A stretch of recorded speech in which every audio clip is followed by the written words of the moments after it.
नमस्कार दोस्तों, स्वागत है आपका अपना भक्ति ज्ञान 11 चैनल में। ओम नमः शिवाय। आज के इस वीडियो में हम जानेंगे सोमवार के व्रत की विधि, साथ ही हम जानेंगे सोमवार की व्रत कथा। वैसे सोमवार की 3 कथाएं होती हैं: साधारण सोमवार की कथा, सौम्य प्रदोष की कथा और 16 सोमवार की कथा। तो आज हम आपको जो सुनाने वाले हैं वो साधारण सोमवार की कथा है और बाकी की कथाओं का उल्लेख हम आगे आने वाले वीडियो में आपको करेंगे। तो आप हमारे चैनल पे साथ बने रहिए। चैनल पे नए हैं तो चैनल को सब्सक्राइब जरूर कर लीजिए। तो चलिए जानते हैं सोमवार के व्रत की विधि। आमतौर पर सोमवार का व्रत तीसरे प्रहर तक होता है। व्रत में अन्न या फल का कोई नियम नहीं है। भोजन केवल एक बार ही किया जाता है। व्रतधारी को गौरी शंकर की पूजा करना चाहिए। तो सोमवार का व्रत 3 प्रकार का होता है, जैसा कि मैंने आपको वीडियो में बताया है, और तीनों की कथा भी अलग अलग होती है। तो आज हम आपको साधारण सोमवार की व्रत की कथा सुनाने वाले हैं, इसलिए वीडियो में अंत तक बने रहिए। और चैनल सब्सक्राइब नहीं किया है तो सब्सक्राइब जरूर कर लीजिए, वीडियो को लाइक कर दीजिए।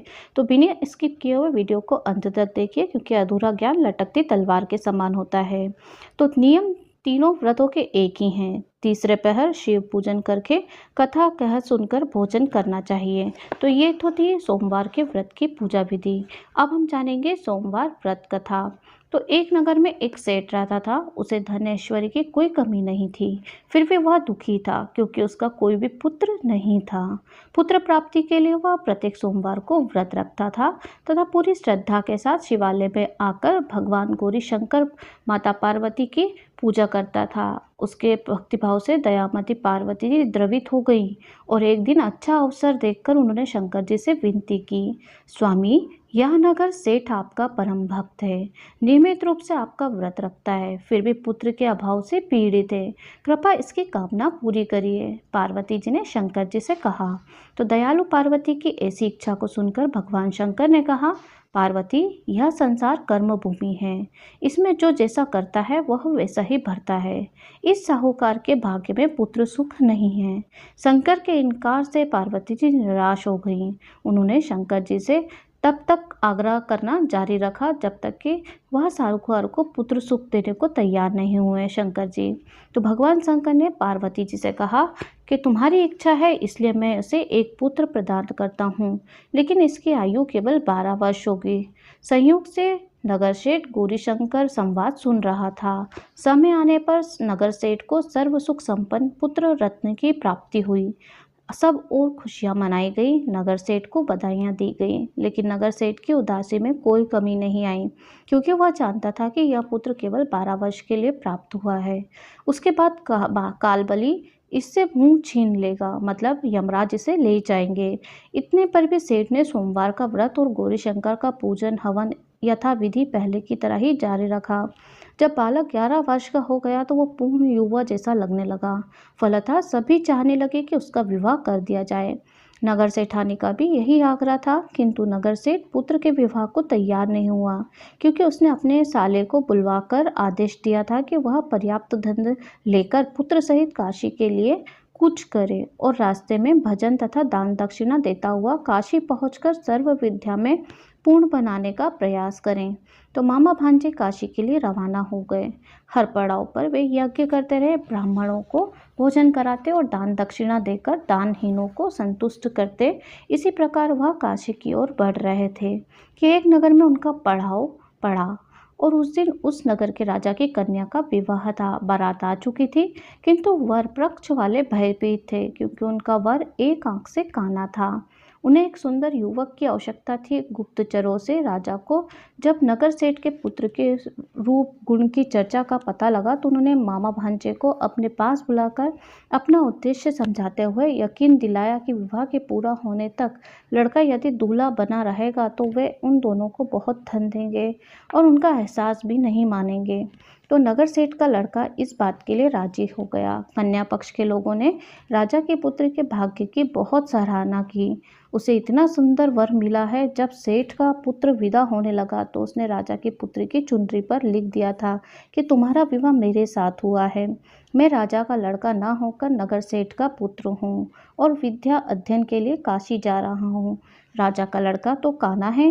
राजा की लड़की ने अपनी चुनरी पर कुछ लिखा हुआ देखा तो उसे पढ़ा और विदा के समय कान्हा ने लड़के के साथ जाने से इनकार कर दिया। फलतः राजा की बारात खाली हाथ लौट गई।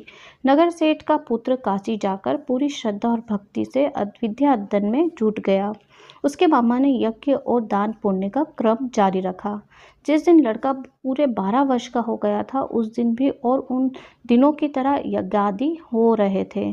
तभी उसकी तबीयत खराब हुई और वह भवन के अंदर ही कमरे में आकर लेट गया। थोड़ी देर में मामा पूजन करने को उसे लेने आया तो उसे मरा हुआ देखा। उसने अपनी छाती पीटी।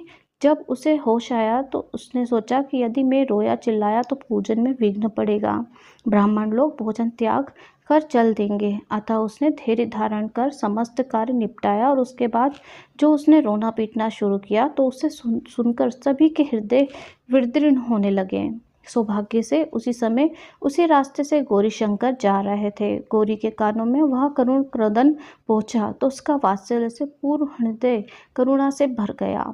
सही स्थिति का ज्ञान होने पर उन्होंने शंकर भगवान से आग्रह किया कि वे बालक को पुनः जीवन प्रदान करें। शंकर भगवान को पार्वती जी की प्रार्थना स्वीकार करनी पड़ी। नगर सेठ का इकलौता लाल पुनः जीवित हो गया और शिक्षा समाप्त हो चुकी थी। मामा भांजे दोनों वापस अपने नगर के लिए रवाना हो गए तो रास्ते के पहले की तरह यज्ञ करते, दान दक्षिणा देते समय उसी नगर में पहुंचे जहां राजा की कन्या के साथ लड़के का विवाह हुआ था। तो ससुर ने लड़के को पहचान लिया। अत्यंत आदर सत्कार के साथ उसे राजमहल में ले गया। सुप्रभात शुभ मुहूर्त निकालकर कन्या और जामाता को पूर्ण दहेज के साथ विदा किया। नगर सेठ का लड़का पत्नी के साथ जब अपने घर पहुंचा तो पिता को यकीन ही नहीं आया कि लड़के के माता पिता अपनी हवेली की छत पर चढ़े बैठे थे। उनकी प्रतिज्ञा थी कि वहां से तभी उतरेंगे जब उनका लड़का स्वयं अपने हाथ से उन्हें नीचे उतारेगा, वरना ऊपर से ही छलांग लगाकर आत्महत्या कर लेंगे। पुत्र अपनी पत्नी के साथ हवेली की छत पर गया। जाकर माँ बाप के सप्तनिक चरण स्पर्श किए। पुत्र और पुत्रवधू को देखकर नगर सेठ और सेठानी को अत्यंत हर्ष हुआ। सबने मिलकर उत्साह मनाया। जिस प्रकार नगर सेठ और सेठानी के दिन फिरे, उसी प्रकार सोमवार का व्रत करने वाले हर व्यक्ति के दिन फिरते हैं और भगवान शिव, माता पार्वती की कृपा सदा सदा के लिए बनी रहती है। तो आप भी इसी भक्ति भाव से सच्चे दिल से भगवान शंकर, माता पार्वती को याद करिए, उनका व्रत करिए, पूजन करिए। भगवान शंकर, माता पार्वती आपकी हर विनती को स्वीकार करेंगे, आपकी मनोवांछित कामना को पूरी करेंगे, आपकी जो भी इच्छा है हर इच्छा को पूरी करेंगे।